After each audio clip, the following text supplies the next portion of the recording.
Boa tarde a todos. Vamos iniciar. Em nome do Grupo CMA Safras e Mercado, sejam bem-vindos a mais uma palestra online. Hoje vamos receber o nosso especialista no mercado de açúcar e etanol, Maurício Murussi. Ele vai nos apresentar os desafios da safra internacional 2022-23 de açúcar e etanol. Vale lembrar que você pode enviar suas perguntas pelo chat e ao final da palestra, nosso especialista irá respondê-las. Vamos iniciar, vou passar a palavra ao Maurício. Agradeço a presença de todos aqui nessa live da Safras e Mercado, que a gente está tratando das perspectivas da safra internacional, né? Safra internacional 22-23, que começou agora nesse mês de outubro, mês que a gente está agora, tá? Mas não necessariamente que a gente vai ficar somente na safra internacional, a gente vai falar, evidentemente, do Brasil, né? Do restante da safra do centro-sul do Brasil, e a gente vai dar uma palhinha também sobre a safra 23-24 do centro-sul do Brasil, né? Que é uma temporada aí que está sobre perspectivas positivas, tá? Mas começando do início, tá? Começando da safra internacional 22-23, é interessante a gente começar a abordar qual vai ser o comportamento em Nova York dessa questão, tá? Que é o primeiro gráfico que eu estou mostrando para vocês aqui, açúcar bruto em Nova York, tá? Para o vencimento março 23. O primeiro ponto que eu quero, antes de chegar nos fundamentos da Ásia, que eu vou chegar daqui a pouquinho, tá? Mas antes de chegar nesse detalhe, desse detalhamento dos fundamentos, eu quero chamar a atenção de vocês aqui, todo mundo que acompanha o açúcar em Nova York, né? Que ele é base de fixação e base de referência de preço, eu diria que de 95% a 98% de todo o açúcar que é comercializado aqui no Brasil. Vocês podem observar que em Nova York ele está dentro de um movimento chamado de alta em solavanco, tá? Eu vou falar um pouquinho de análise gráfica aqui, mas não se preocupem que eu vou explicar direitinho, tá? Quem entender análise gráfica, tudo bem, vai saber do que eu estou falando, mas quem não entender, eu vou ser bem didático, tá? E depois eu vou partir para os fundamentos. Mas é importante a gente saber agora, de antemão, o que está acontecendo em Nova York. Esse movimento aqui de alta em solavanco é uma alta de grande intensidade em um espaço muito curto de tempo. Tá? Essa é a característica da alta em solavanco. O nome dela já diz, é um solavanco, né? É um movimento muito brusco, muito intenso, em um espaço de tempo muito curto, que é o que a gente está tendo exatamente aqui, tá? De um movimento de alta que começou ainda na finalização da semana anterior, continuou nessa semana, tivemos um pregão aqui de queda, mas a tendência de curto prazo, ela segue, né? Vocês podem observar também, pessoal, que a linha de preço de março 23 está posicionada junto à banda superior de Bollinger, e as duas abriram. A banda superior abriu fortemente para cima e a banda inferior abriu fortemente para baixo, tá? Que indica também uma volatilidade intensa, tá? Quando as bandas abrem. Claro que o movimento da linha de preço do gráfico a gente por si só já vê. Mas qual é o segredo aqui desse movimento? O que eu quero alertar vocês? O que eu quero dizer com esse alerta dizendo que isso aqui é importante? Qual é a característica do movimento de alta em solavanco, além dessa fase inicial de uma forte intensidade de alta em um período de tempo muito curto? É que toda a intensidade de alta que acontecer nessa fase aqui, ela tende a ser seguida de um movimento de queda na mesma intensidade, tá? Então, tudo que subir aqui, eu não sei se vai parar aqui, vai estabilizar ou vai chegar até dos 19,50, tá? Mas tudo que subir, ele vai devolver, tá? Só que antes de devolver vai ter alguma relativa estabilidade antes da queda na mesma intensidade da alta que aconteceu. Se vocês olharem aqui em junho, tá? A gente vai ter um movimento de alta em solavanco aqui, ó. Isso aqui, na verdade, não foi em junho, foi em maio, tá? Final de maio, início de junho. Tivemos um movimento de alta em solavanco aqui nesse período, tá? Uma intensidade de alta muito intensa em um período de tempo muito curto, estabilizou alguns dias, tá? Eu diria até que umas 2 semanas. Ele teve uma região de estabilização aqui, ó, mais ou menos, tá? Isso aqui durou 2 ou 3 semanas, a região de estabilização, e depois ele devolveu, praticamente na mesma intensidade, ó. Vocês podem ver, ó. Ele devolveu tudo. Tanto é que ele devolveu aqui, ele até ensaiou, março 23, até ensaiou um movimento de alta aqui nesse período, onde os agentes internacionais compreenderam que houve um movimento de alta em solavanco, houve uma zona de acomodação, essa estabilidade que precede a queda em solavanco é chamada de zona de acomodação, tá? E depois os preços efetivamente caíram rápido aqui, tá? Já aqui nessa parte aqui. Claro que ele vinha numa breve tendência de queda, tá? Mas os cenários se misturam, tá? E depois devolveu na mesma intensidade. Devolvendo na mesma intensidade, os agentes de mercado observaram, não, agora tem um momento para reação. Mas em função dos fundamentos internacionais e do Brasil, ele seguiu caindo. Mas aqui, essa queda aqui já não era mais continuidade da queda em solavanco, era por outros motivos. Então aqui nós tivemos um episódio de alta em solavanco, tá? E aqui nós temos um outro episódio de alta em solavanco. Tá certo, pessoal? Um outro episódio. Agora, a nossa indicação, ele vai subir até quando? Até 19? Pode ser uma aposta, porque 19 é um suporte natural e psicológico, tá? Por ser um número inteiro, tá? Números inteiros são considerados suportes naturais e psicológicos. E às vezes não inteiros, mas números assim, digamos que nem 19,50, tá? Também é considerado um natural suporte, uma resistência, né, natural e psicológica. Então, ele pode se encaminhar para os 19, pode ter um grande volume de stops de venda ou ordens automáticas de venda ativadas nessa região e o preço pode estabilizar um breve momento e voltar a cair. Vocês podem ver aqui, pessoal, que nós tivemos um movimento, aqui teve o primeiro caso, tá, de alta em solavanco.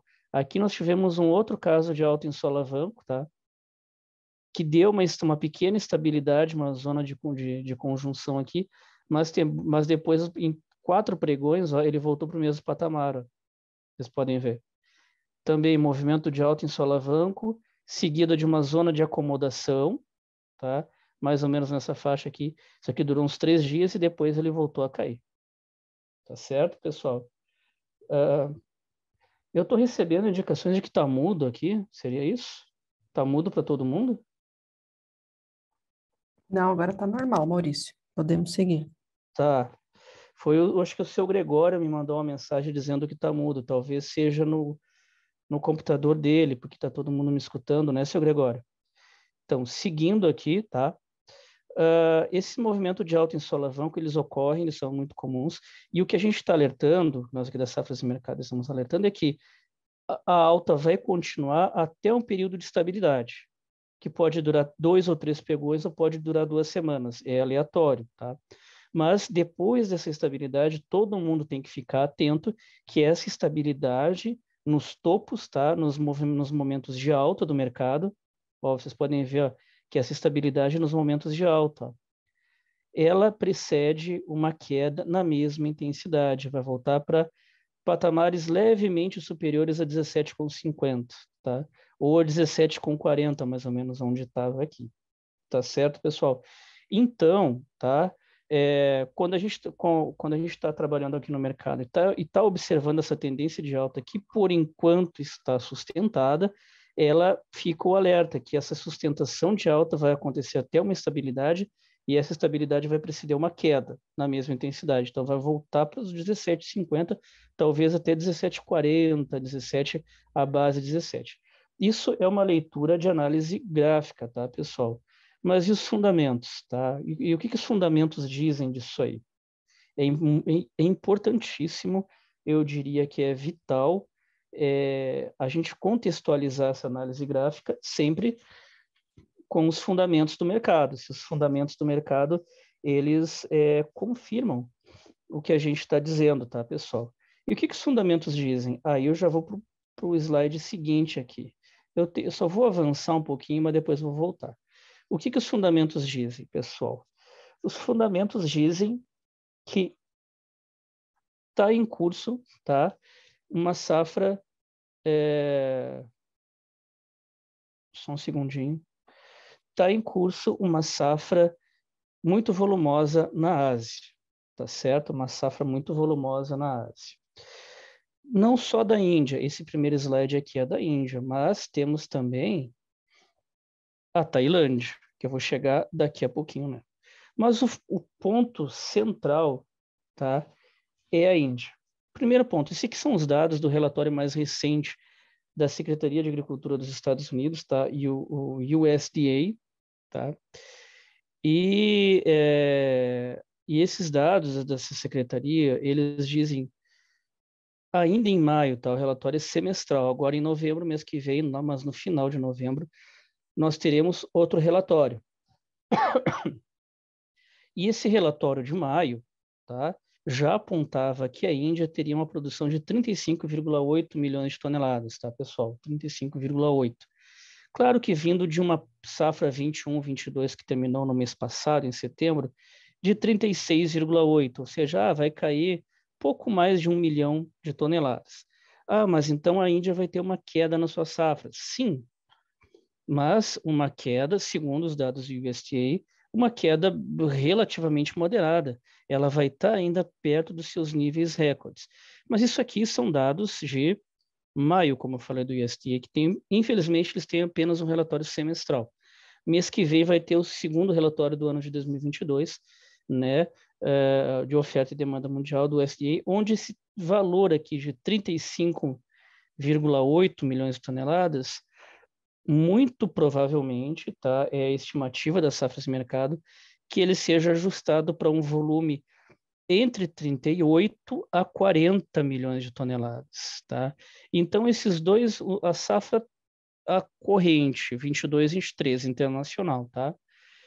E a safra passada 21-22 já são 2 temporadas de recordes produtivos, tá? A Índia nunca antes teve volumes nessa intensidade, tá? Nunca antes. E agora ela está tendo.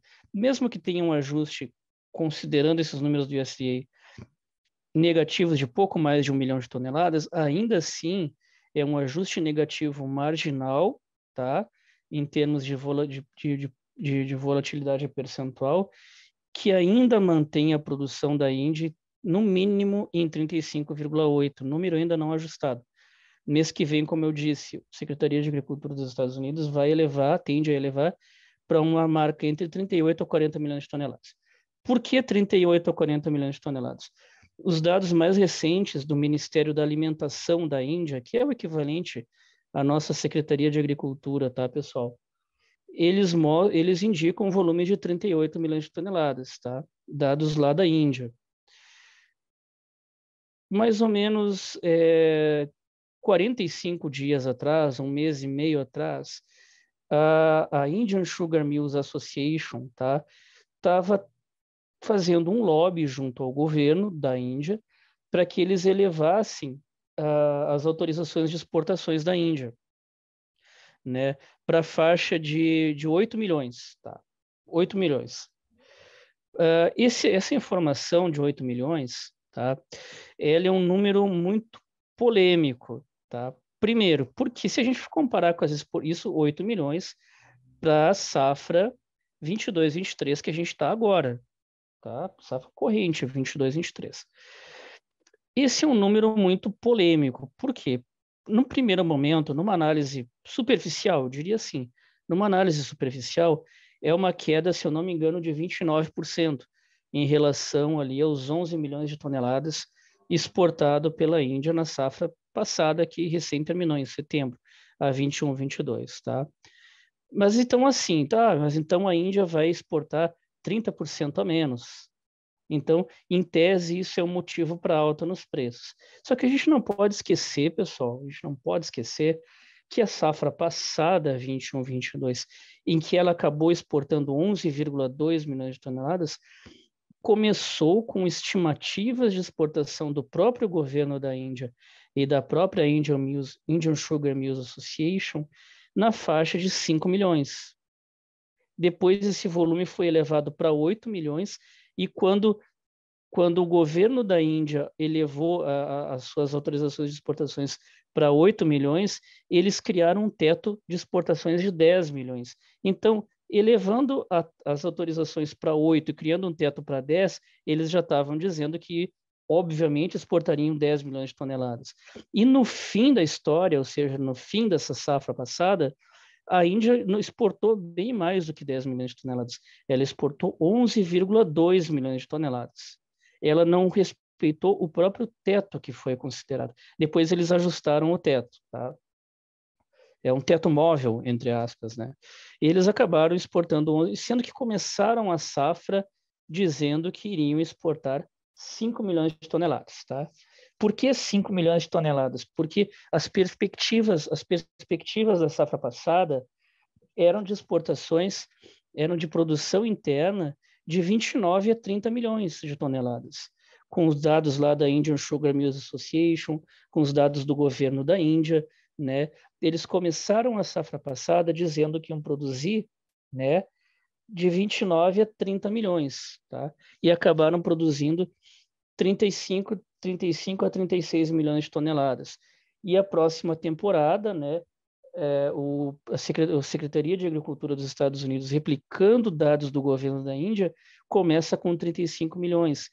E a pressão por exportações por parte da Indian Sugar Mills Association junto ao governo começa em 8 milhões de toneladas. Então, se na safra passada, que eles começaram com 5 e exportaram 11, imagina nessa temporada que eles estão começando com 8. E também já indicaram que essas cotas de exportação seriam feitas em 2 etapas, né? Ou em 2 parcelas, que é um movimento de divisão em etapas, em parcelas, que no fim, no balanço geral de oferta e demanda, não faz diferença nenhuma. Não faz diferença nenhuma mesmo, né? Mas é uma tentativa por parte do setor produtivo da Índia de não dizer para o mercado logo de início, logo de cara, que eles vão exportar bem mais do que 10 milhões de toneladas, tá?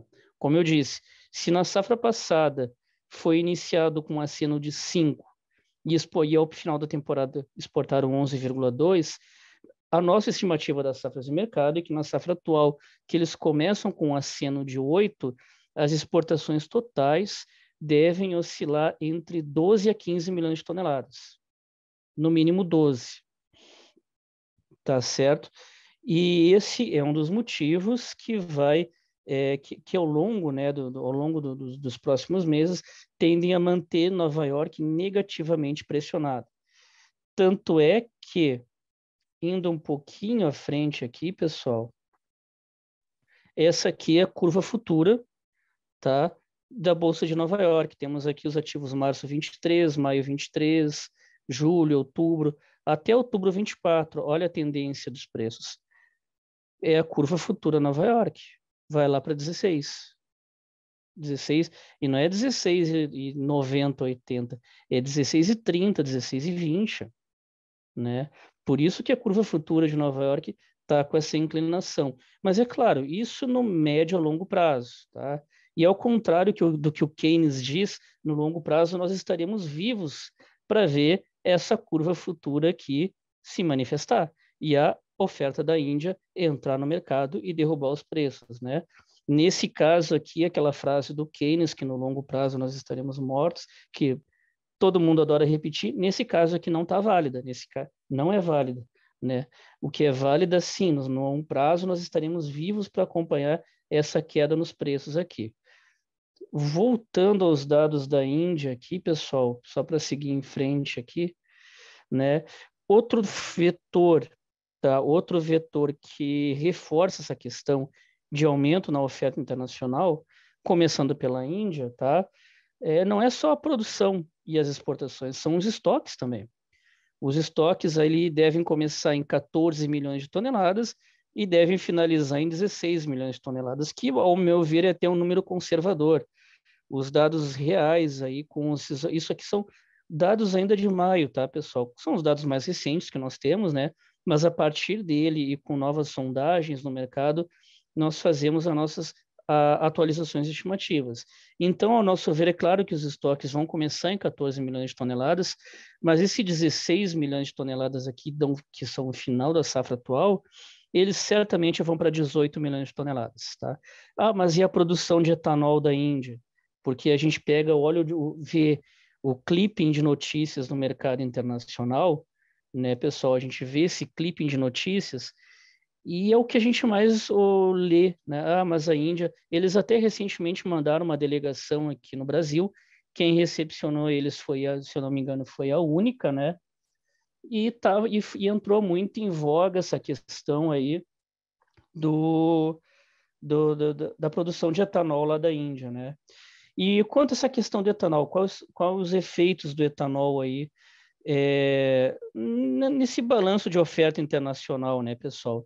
O que a gente tem a dizer sobre o etanol na Índia em um contexto que eu estou aqui para vocês, dizendo que os estoques vão para 18, a produção vai para 38 a 40, as exportações não vão a 5 de jeito nenhum, elas vão de 12 a 15, claro, 15 é um número muito que assusta bastante, né? Mas os estoques são altos e a produção são altas. É claro que 15 é um modelo, o nosso modelo estressado, tá? Ele tem, como eu disse, ele vai de 12 a 15, né? E qual é o papel do mercado de etanol na Índia, dentro de todo esse volume de produção que está crescendo, o estoque está crescendo, exportações estão crescendo, né? O que a gente tem, qual é a leitura que a gente faz do mercado de etanol na Índia? A nossa questão não é quanto à capacidade de produção de etanol da Índia. Isso a gente não questiona. Que eles têm a capacidade de aumentar a produção do jeito que eles estão querendo que eles aumentem, sim, isso existe, isso não há dúvidas. O que nós alertamos muito sobre a Índia é a questão, né, da capacidade de absorção desse aumento de produção de etanol. Tá?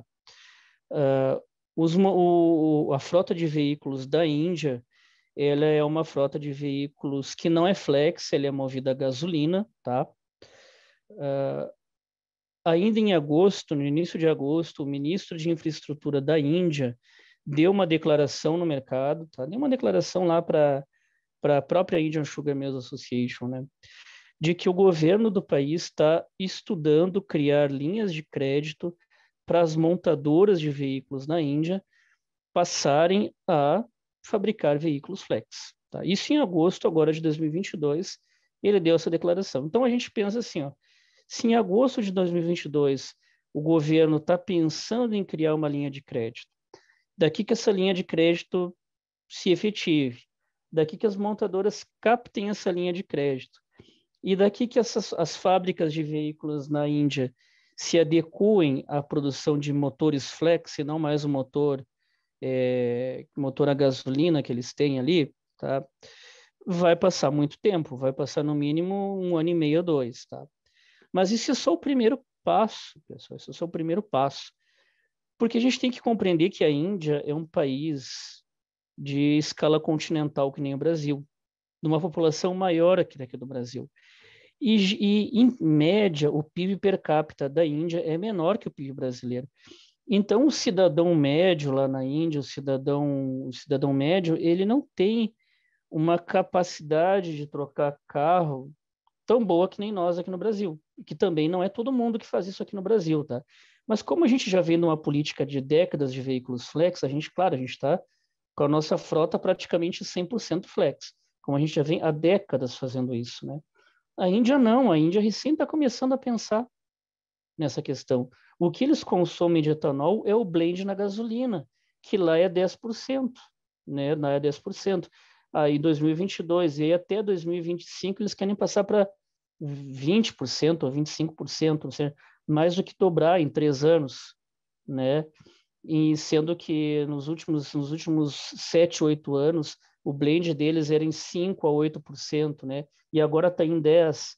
Então, a velocidade de crescimento no próprio blend de anidra-gasolina lá é muito, muito pequena. É uma velocidade muito lenta, né? Imagina agora remodernizar, trocar toda a frota de veículos de um país continental que o PIB per capita não é tão evoluído assim. Claro, se fosse nos Estados Unidos, na Europa, seria tranquilo. Na Noruega, na Alemanha, seria tranquilo. Mas lá o PIB per capita lá não é tão evoluído assim. Então já é um passo mais difícil para a população em grande escala. Então, como é que vai justificar na Índia promover investimentos em usinas de etanol, em produção de etanol, tá? Sendo que não há como escoar esse etanol, não há como consumir em grande escala esse etanol. Ele é consumido, mas não em escala que nem o Brasil, na faixa dos bilhões de litros, né, de anidro, de bilhões de litros de hidratado, bilhões de litros de anidro, né? É outra escala, é uma questão muito diferente. Claro que os primeiros passos já estão sendo dados. Veio uma delegação, o ministro da Infraestrutura disse que está criando uma linha, está pensando em criar uma linha de crédito, ou seja, não é uma coisa para esse ano fiscal, a gente tem que ver que a gente está falando do governo, e o governo tem um ano fiscal, tá? Então é uma coisa que eles vão botar no ano fiscal do ano que vem ainda, pessoal, né? Então a partir do ano que vem, então é assim, são passos muito lentos, é uma estrada muito longa, né? Não é uma coisa que se faz de uma safra para outra. Isso é um movimento de décadas, tá? De uma década para outra. Então não adianta todo que vocês toda matéria de notícia de jornal que vocês lerem que falarem da produção de etanol da Índia, porque a produção vai aumentar e tem metas que são crescentes, né, para produzir menos açúcar, enxugar açúcar do mercado e fazer o preço subir, não é bem assim, isso é um movimento de décadas, né? Então, essa é uma das questões ali que vão muito além dos fundamentos do mercado, né? Isso é uma questão já de pensamento estratégico de longo prazo, a longo prazo mesmo. Tá? Então, por isso, pessoal, que a gente fala aqui que os números aí da Índia tendem a ser ainda muito elevados em termos de todas as perspectivas, a produção, os estoques e as exportações, tá? Porque a questão do etanol na Índia enxuga uma oferta muito pequena de açúcar, tá? Nesse sentido. Seguindo um pouquinho na Ásia, tá, pessoal, temos a Tailândia, que é os dois vetores principais, né? A Tailândia, vocês podem ver que eles vêm de uma recuperação, tá? De uma tendência de recuperação ali até 2021 caiu no fundo do poço, né? 7,5 milhões, e agora a safra passada foi 10,2 milhões, e a safra atual que começou em 10,5 milhões, tá? Até eu diria que é uma velocidade de recuperação. Eu digo assim, ó, a velocidade de recuperação da oferta da Tailândia teve uma grande desaceleração aqui, entre a safra que a gente terminou e agora que a gente começou. Praticamente estabilizou, cresceu só 300 mil toneladas, né? E não mais de 3 milhões de toneladas que nem aqui, tá? E por que essa forte desaceleração? Quem acompanha o nosso serviço de consultoria, tá?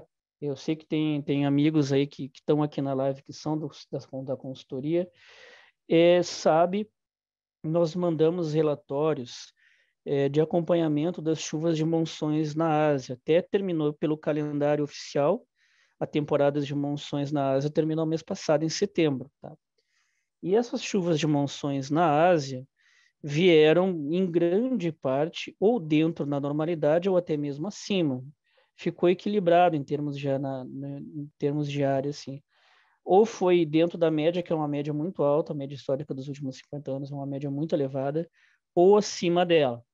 Tudo bem, até aí tudo bem. Então choveu bastante, choveu o suficiente, não vai ter seca, não vai ter nada.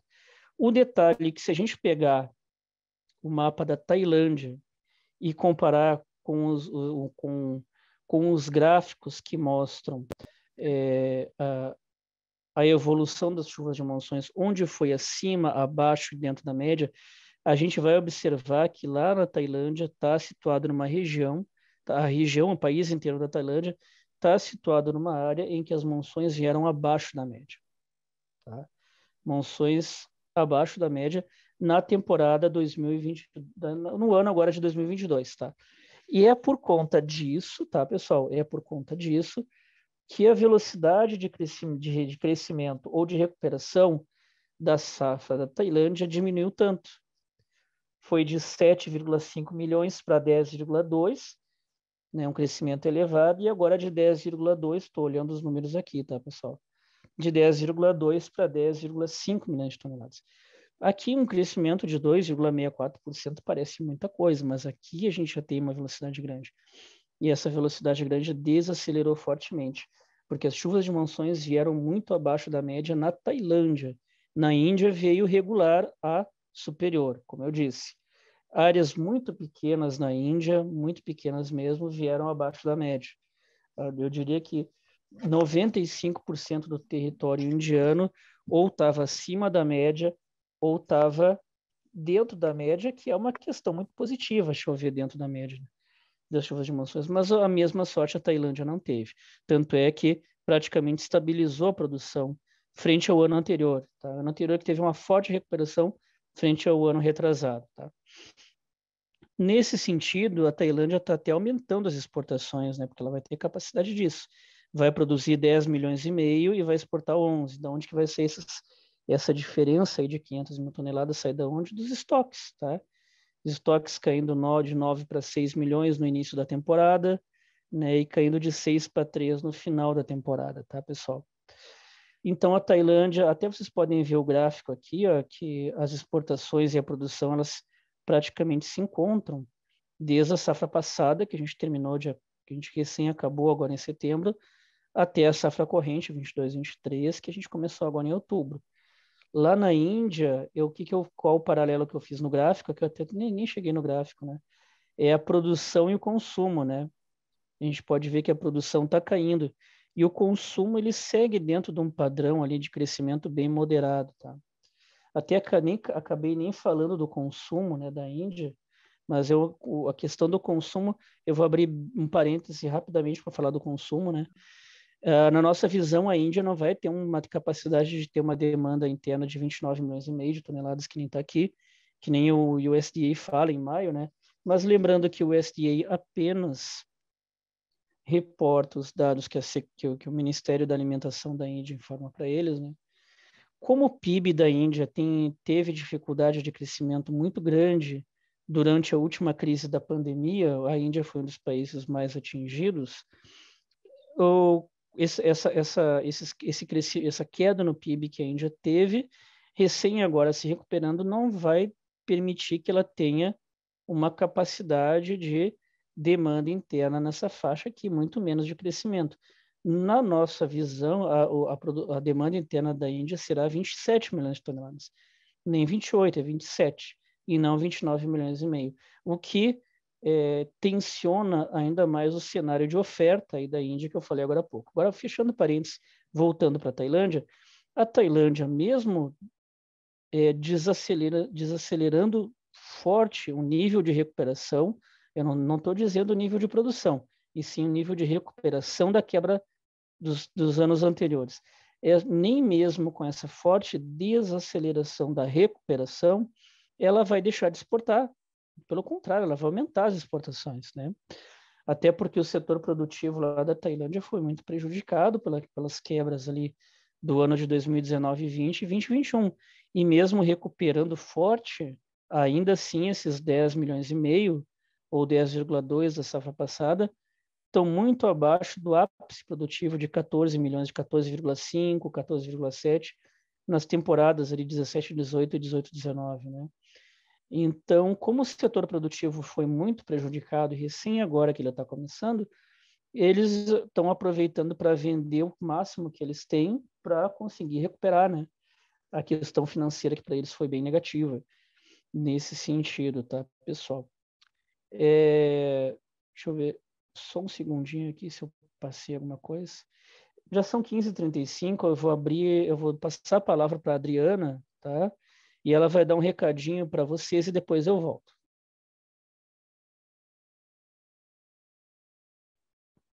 Adriana? Pessoal, aqui Maurício.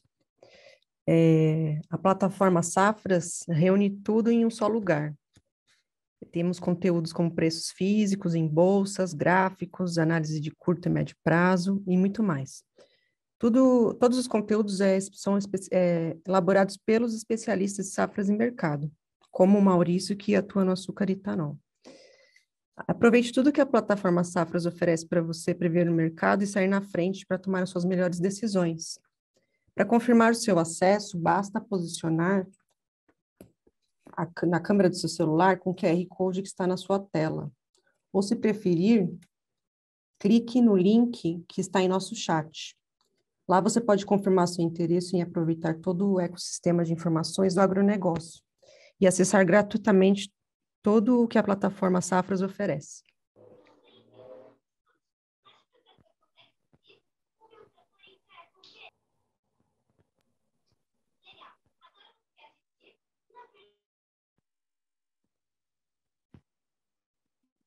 Alô, Adriana, posso seguir? Pode sim, Maurício, pode explicar sobre a atualização mensal do cenário agrícola. Claro.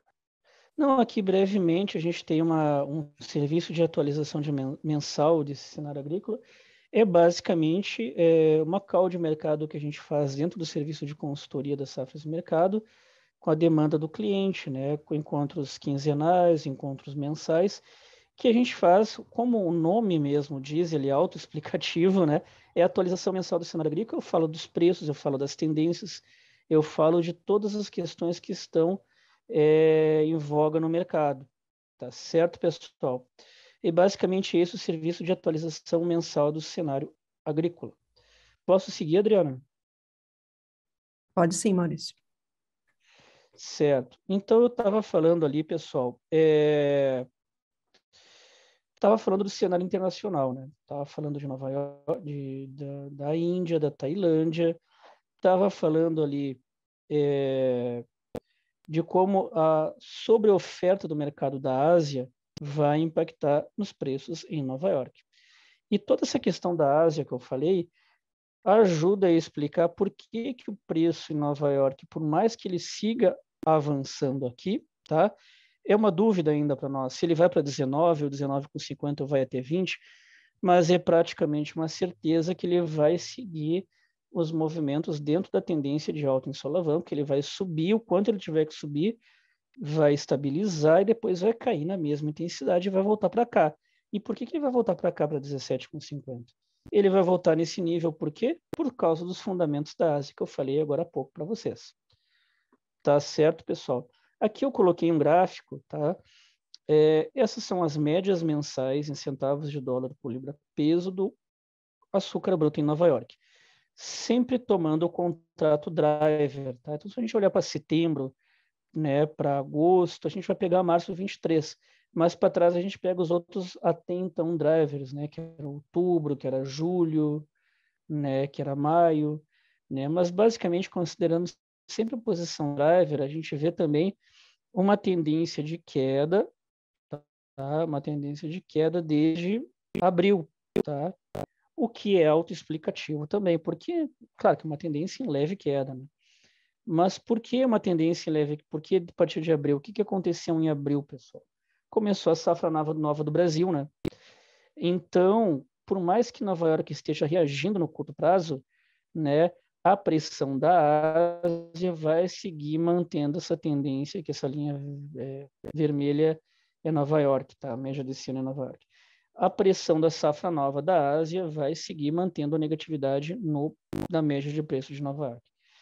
Mesmo com a safra do Brasil 2022-23 entrando em seu período final, que é agora, a partir de outubro, novembro, já são as últimas semanas aí de moagem, né, pessoal?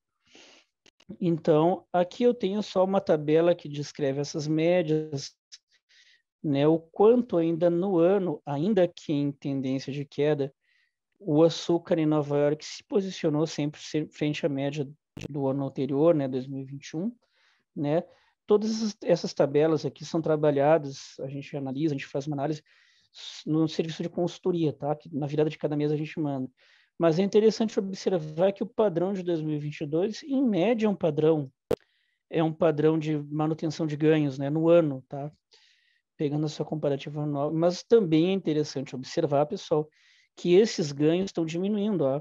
22, 19, 22, né? Claro que aumentou aqui de 15 11 para 19, depois para 22, agora já é 11, 9, 5 e já veio para negativa. Veio para negativo. E também é interessante contextualizar a safra do Centro-Sul do Brasil. Por que Nova York veio para negativo em agosto e setembro, sendo que ela já estava desacelerando seus ganhos internacionais desde junho, quer dizer, desde maio, tá? Desde maio e passou para vetor negativo em agosto e setembro. Por que que ela estava fazendo isso aí, sendo que nesse período, junho, julho, o Brasil chegava no seu ápice produtivo, e passado o ápice produtivo, a oferta do Brasil tende a ser cada vez menor. E, de fato, ela tende a ser cada vez menor. Mas e os preços, por que que não reagem? Por que que o Brasil, saindo do seu ápice produtivo, com níveis de oferta cada vez menor depois de julho, até mesmo amplifica as suas perdas, né? Não só dá continuidade à desaceleração da tendência de alta, como passa para vetor negativo, no momento que o Brasil já está longe do ápice produtivo, que é em julho, junho. Então, em tese, a saída do Brasil do ápice produtivo, a redução na oferta, uma redução na oferta deveria aumentar os preços. E olha o que está acontecendo, eles estão caindo. Porque o mercado internacional está observando a Ásia. Tá certo, pessoal? O mercado internacional está observando a Ásia. Seguindo, fazendo um breve parêntese aqui, pessoal, rapidinho. A gente pode até acreditar esse movimento de alta em solavanco. Há um período de chuvas no Centro-Sul, que foi as 2 últimas semanas de setembro, e há um movimento de valorização no mercado físico de etanol hidratado. E aí vocês podem ver que até mesmo a intensidade dos ganhos é bem menor aqui do que nesse período aqui. Porque as chuvas do Centro-Sul passaram, as usinas voltaram. Quer dizer, 18 não voltaram mais em setembro, né? Terminaram e não voltaram mais. Mas do universo aí de 240, a gente tem muita usina moendo ainda, tá? Então, ajuda a explicar por que que os ganhos desaceleraram, mas os preços do etanol hidratado ainda firmes mantêm uma relativa movimento de alta do açúcar em Nova York. Isso ajuda a explicar, tá, pessoal? E por que que ele vai ter alguma resistência em 19,50 ou 19 e depois vai seguir o ciclo da queda em solavanco? Porque o mercado vai se lembrar, entre aspas, que existe a Ásia. E geralmente a safra da Ásia começa pelo calendário em outubro, mas o volume de oferta ganha corpo, ganha intensidade em novembro e dezembro, e vai assim até fevereiro. Tá? Então, novembro seria um período, tá? Na virada de outubro para novembro, seria um período de saturação da alta em solavanco, estabilidade, ampliação da produção da Ásia, que começou em outubro, e queda forte nos preços em direção a 17,50 ou menos, podendo 17,30, 17,40, completando a alta em solavanco, que geralmente o mercado completa o movimento, amparado tanto pela análise gráfica desse movimento de alta em solavanco, quanto pela questão fundamental da Ásia, sendo que o centro-sul do Brasil já não impacta o mercado de maneira tão forte assim, pelo menos desde março e abril desse ano. Tá certo, pessoal? Indo à frente aqui, rapidamente, já é 15h44, mas eu vou abrir um quadro de perguntas e respostas, tá, pessoal? Que eu acho muito importante a gente interagir. Temos aqui a evolução mensal do açúcar, que está em queda,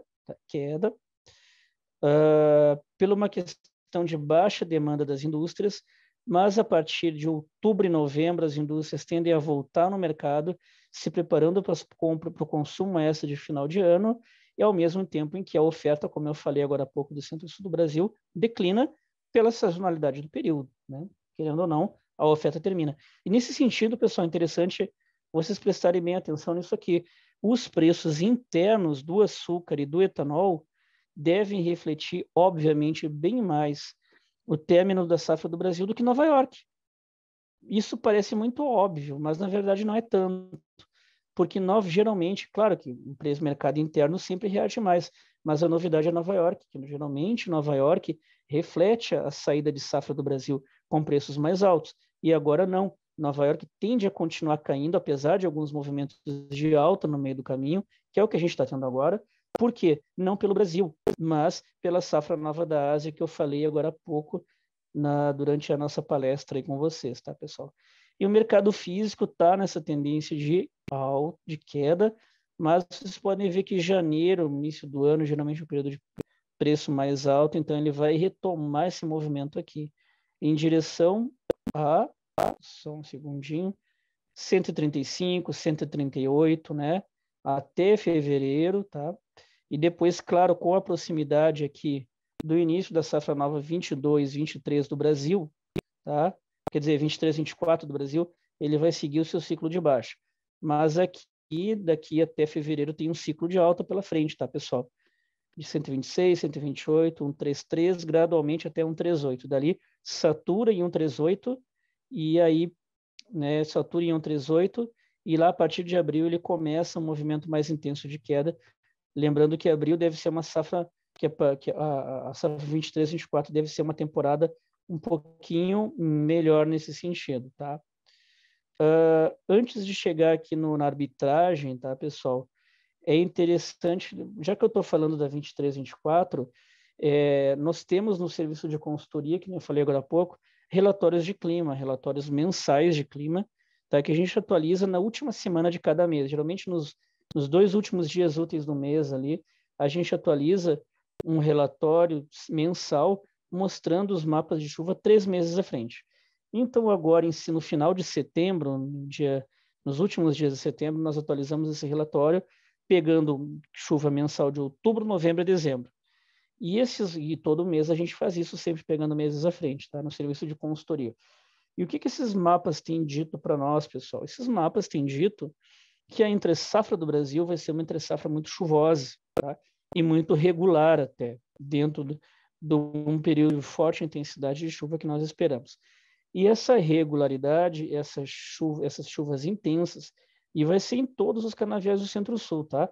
Do norte do Paraná ao extremo norte de São Paulo, chegando até o sul de Minas.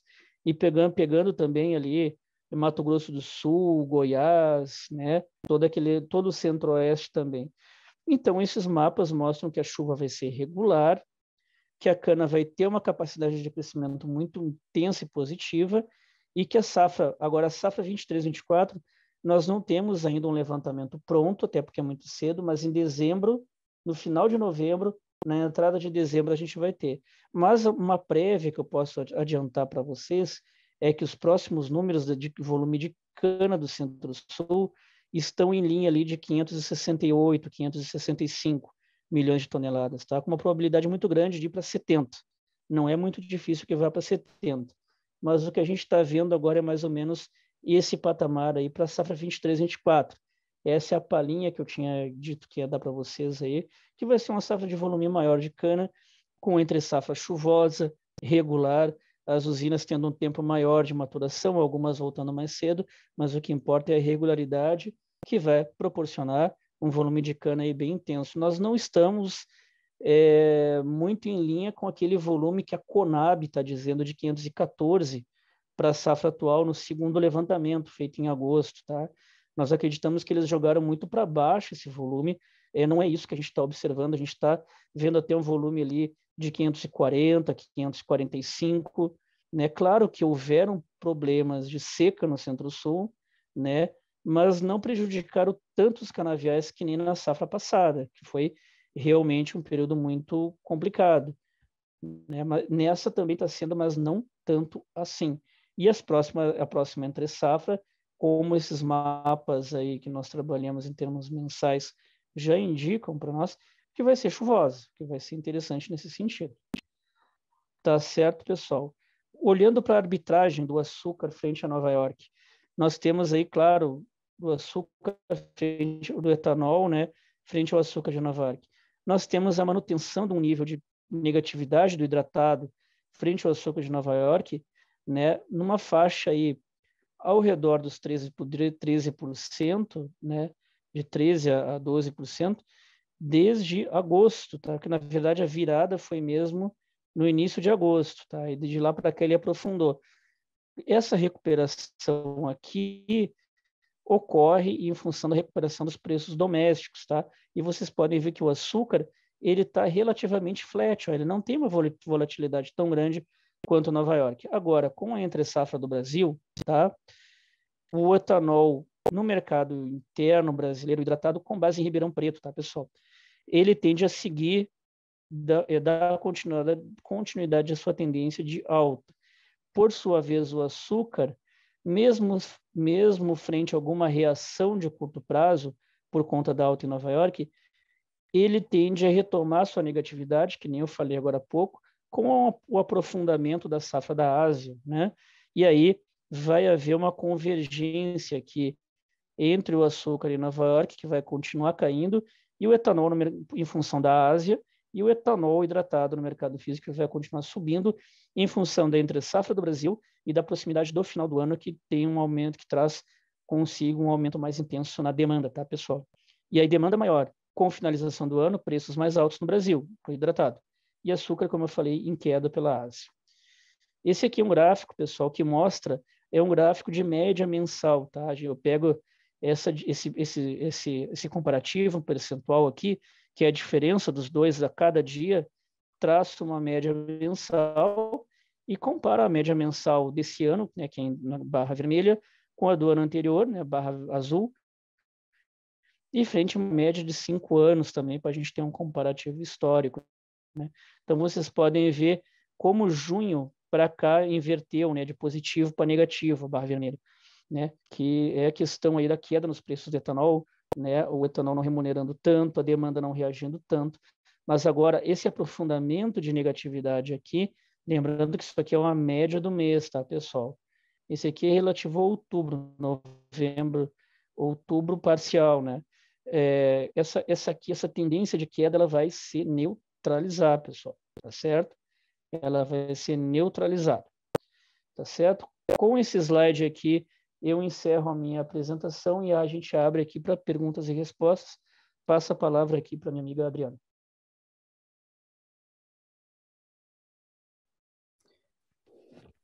Bem, Maurício, vamos falar um pouquinho do curso antes das perguntas? Claro, claro, vamos sim. Só mudar o slide aí para o pessoal ter acesso do É QR verdade. Code do cupom exclusivo. Esse aqui. Isso. Pessoal, tem uma oferta exclusiva para os participantes da live. Temos 20% de desconto no próximo curso de análise fundamental gráfica mercadológica de açúcar e etanol.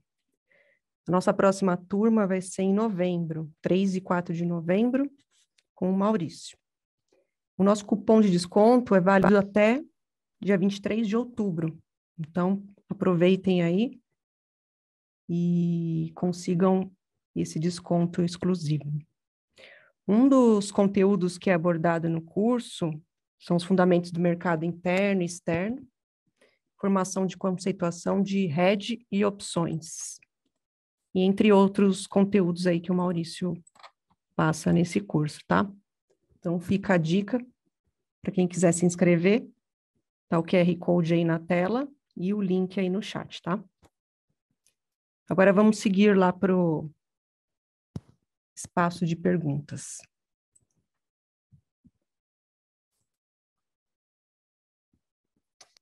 Maurício, tem uma pergunta aqui do Luiz, que ele fez no início da live. Se o aumento de produção na Índia é por aumento de área ou por ganho de produtividade, principalmente pelo clima? Eu diria que ganho de produtividade pelo clima, tá, Luiz? Até porque a Índia, ela não precisa aumentar muita área de produção para aumentar a sua oferta, né? A questão da Índia é muito peculiar, ela não é que nem o Brasil, assim, que existem grandes grupos, grandes multinacionais por trás.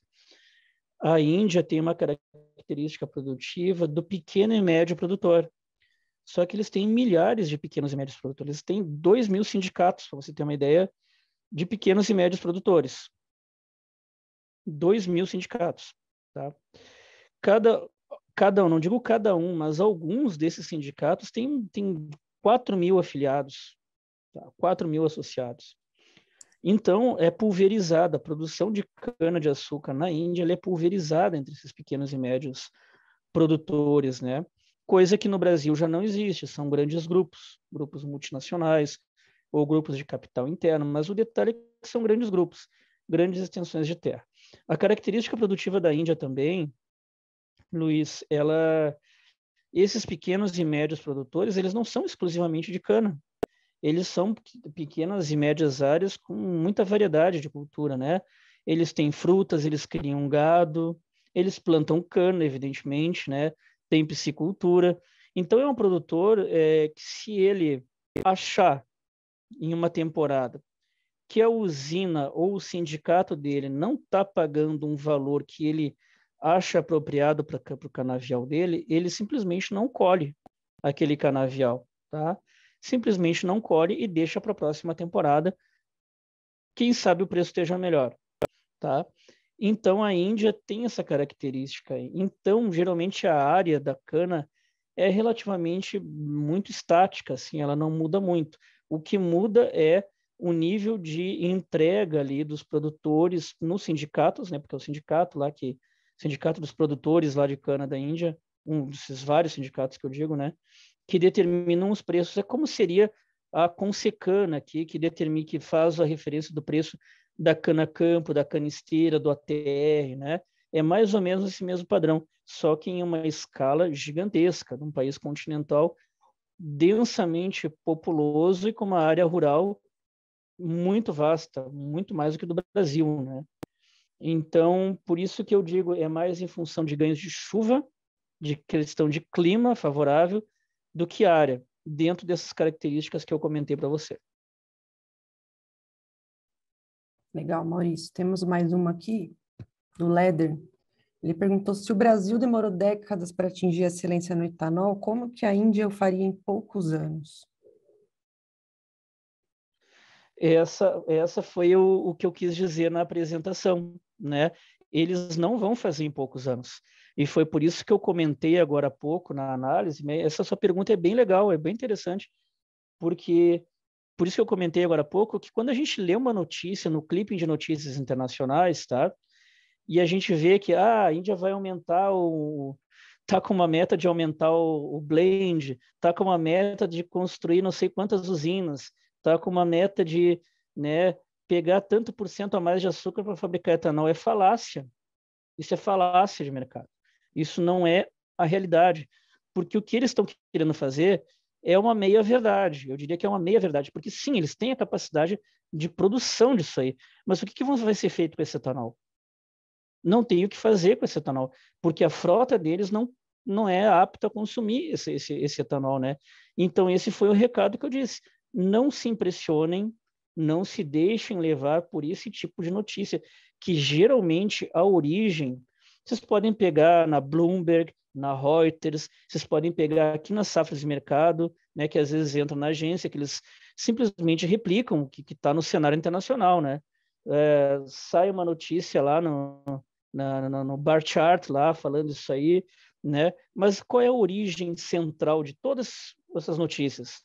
Seja de quem for, seja Bloomberg, seja Reuters, seja Safras e Mercado. Geralmente, a origem dessa notícia é a Indian Sugar Mills Association, o press release que eles mandam ali. Então, ali eles falam o que eles querem, tá? Ali eles falam o que eles querem. E, como eu disse, nós não estamos duvidando da capacidade de produção de etanol da Índia.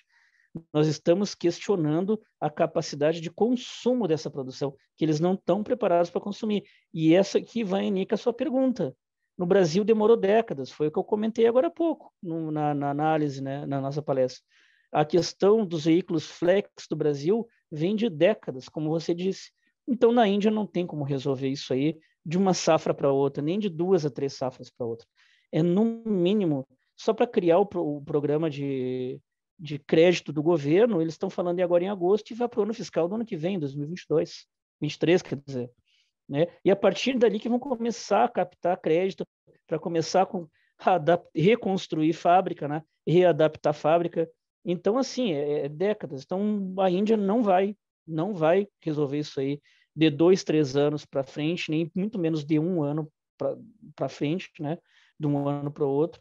É um movimento aí de longo prazo. E, como eu disse, não leve em consideração essas matérias aí de que o mercado de etanol da Índia vai neutralizar um grande volume de oferta de açúcar e essa neutralização vai provocar uma alta muito grande em Nova York. Isso não vai acontecer. Legal, Maurício. Temos uma pergunta aqui do Anísio da Sertano. Ele diz, os preços do açúcar 150 é IC? É isso mesmo, né? E com Zé. Isso, ICUSA. Segue firme. Contanto, notamos que o estoque de açúcar até 300 está maior comparado com a safra passada. Qual a perspectiva para os demais tipos de produto? VHP e 150 IC. Exportação forte. Esses produtos, Sim, nesse intervalo, terá um piso e teto? É isso que ele perguntou por último. tá, o VHP no Brasil já está todo vendido, tá? Estava vendido desde julho, tá? Então o VHP no Brasil já não tinha espaço. Os últimos compradores internacionais foram no início de agosto, né? Mas assim, o pessoal que entrou os 48 do segundo tempo comprando. O VHP, ele está na fase de formação, está na fase final de formação de estoque. O VHP não, cristal de mais ou menos 150, 180 icunza. Ele está numa fase final de formação de estoque. Ele vai bater em 350 mil toneladas, mais ou menos em Goiás, e no Brasil, no Centro-Sul como um todo, ali 2,5 milhões, 2,8 milhões de toneladas, e a partir dali ele vai ter uma queda de consumo bem intensa, queda de formação de demanda bem intensa, com uma aceleração maior na demanda nos meses que antecedem o final do ano, mais ou menos a partir de novembro, tá? Final de outubro, novembro, até o finalzinho de novembro aí vai ter uma demanda muito forte de cristal, porque as indústrias compradoras, elas se preparam para as festas de final de ano, que é um período em que tem um aumento muito grande de consumo de alimentos industrializados e bebidas industrializadas, tá? Refrigerantes, cervejas, aquela coisa toda, né? E só que para esses alimentos estarem à disposição do público final no varejo, esses eles têm que ser fabricados de 30 a 40 dias antes, né?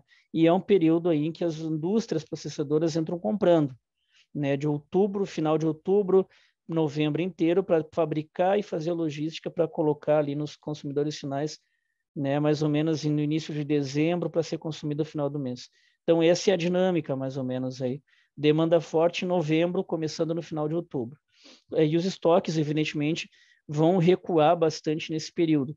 E no primeiro trimestre de 2023, né, porque eu estou falando aqui do quarto trimestre de 2022, primeiro trimestre de 2023, principalmente depois de janeiro, tá, esses estoques vão sendo gradualmente consumidos em uma velocidade muito menor, né?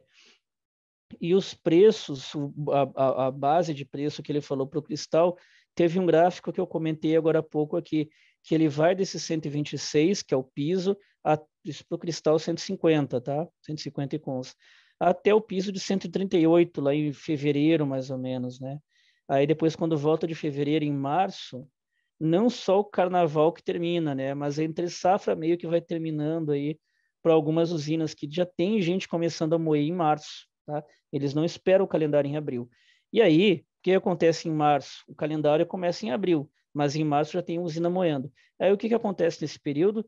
Os estoques que já vêm sendo formados desde julho e agosto do ano anterior, eles começam a ser queimados, porque o produto ele não pode ficar muito tempo estocado, né?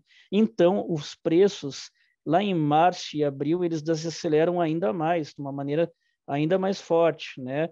Não pela safra que vai começar em abril, mas ele começa a cair forte em março, porque os estoques estão sendo queimados, né? A safra pelo calendário começa em abril, mas o volume de produção ganha intensidade mesmo em maio. Mas as quedas fortes da temporada sazonal já começam em março, muito antes da safra nova ganhar corpo em maio. Por quê? Por conta desses estoques aí. E o piso foi o que eu comentei agora há pouco ali para o nosso amigo. Legal. Temos uma pergunta aqui do José Gregório. Maurício, a produção do açúcar no Centro-Sul vai ficar abaixo dos 33 milhões? Para qual safra? Depois eu pergunto para o senhor, seu Gregório. Eu chamo no WhatsApp e eu pergunto para o senhor. Mas eu vou estimar assim, para essa safra 22, 23, eu diria que não, que a gente tem uma oferta grande. A gente tem que lembrar, tá, que nas últimas 4 quinzenas, o açúcar, claro que ele continuou com um mix menor que o etanol, mas a desvantagem dele com o etanol foi muito menor do que geralmente é, né? Geralmente o açúcar fica com 50, com 40 41% da moagem, né? E a gente estava vendo ali 47%, 48%. Então, é claro, é menor que o etanol, mas a distância foi muito mais curta, né? De 41% para 47% no mix, né? É bem grande. E isso vai fundamentar uma produção acima de 33 milhões de toneladas, lembrando que, né, muito açúcar foi vendido em julho. Porque em julho, o que aconteceu em julho, que eu estou falando tanto de julho aqui, né? Julho, a gente tem que lembrar que Nova York estava vindo de 21 centavos de dólar por libra-peso, estava entre 19 e 20, o que é excelente, tá? E, ao mesmo tempo, o dólar estava em 5,60, 5,63, 5,65, coisa que a gente não vê mais agora, nem com risco eleitoral, né? Então, era um período, segunda quinzena de junho e praticamente julho inteiro, tá? Foi um período em que tanto Nova York estava muito bom, tá? Quanto o câmbio estava muito bom para fixar lá fora, né? Para fechar contrato de exportação. E aí, o que as usinas fizeram? Venderam a safra inteira, tá? Naquele período, e mais um pouquinho da safra anterior também, mais ou menos os 10 a 12% da safra futura 23, 24, né? E por isso que agora, nesse período final aqui de moagem, claro que o hidratado voltou a ganhar recuperação no mix agora com açúcar, né? Mas por isso que o hidratado, isso agora na última segunda de setembro, mas antes disso o hidratado estava perdendo muito mix, tá? Estava quase se equiparando ali. E por isso que isso aconteceu, porque as usinas estavam vendidas desde julho e tinham que produzir e embarcar esse açúcar, né? Então estão produzindo e embarcando daqui até mais ou menos janeiro. Daqui até lá, as exportações vão seguir em 3 milhões de toneladas por muito forte, e não é à toa, foi essa explicação que eu dei agora. Volumes grandes ali em junho, basicamente. Essa é a pergunta aí do seu Gregório. E para a safra que veio, 23, 24, vai voltar no mínimo para 35 milhões de toneladas, que a gente não pode esquecer que é um período de recuperação de entre safra chuvosa e recuperação na temporada que vem. Então, no mínimo 35 e dependendo até 36, que a gente não sabe como vai reagir o mercado, o hidratado, no mercado interno aqui, depois que passar a eleição, tá? Dependendo do resultado, tá? A gente não sabe como é que isso vai acontecer. E a gente tem que lembrar ainda que se um cenário negativo vier no hidratado, com algum represamento de preços da gasolina, que pode acontecer, a gente não tem como dizer que não vai acontecer, né? Dependendo do resultado, esse represamento de preço na gasolina vai culminar com uma demanda interna que não reage. Os últimos 3 meses do etanol hidratado, né, a demanda do Centro-Sul ficou entre 1,37 a 1,38 bilhões de litros e não passou disso aí. E se a gente olhar 2 anos atrás, 2 anos e meio atrás, o mínimo era 1,85, se não 2 bilhões. E agora a gente vai aqui 1,35, 1,37, 38, quando muito, né? Então pode combinar 2 cenários muito graves aí para o etanol na safra que vem, né? 23, 24. Possível represamento, que a gente não pode descartar, com demanda interna fraca. Represamento do preço da gasolina, com demanda interna fraca. Isso acontecendo, aí sim que o mix vai para o açúcar com uma intensidade ainda bem maior. Legal.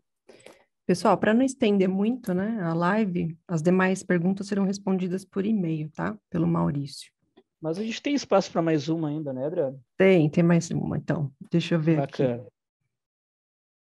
Tem mais quantas ainda aí?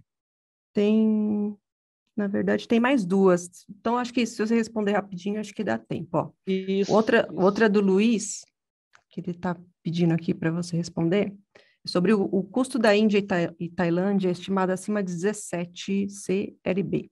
Esse fator pode ser um fator de resistência para reduzir as exportações nestes países priorizando estoques?